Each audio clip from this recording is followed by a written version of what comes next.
ভয়াবহ বিস্ফোরণে কেঁপে ওঠে গোটা দিগন্ত।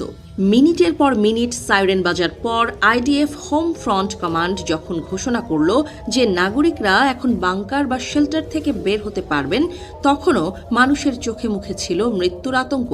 শহরগুলোতে এখন শুনশান নীরবতা, যেন কোনো এক মহাপ্রলয়ের অপেক্ষা করছে সবাই। মানুষের স্বাভাবিক জীবন থমকে গেছে মাটির নিচের অন্ধকার প্রকোষ্ঠে।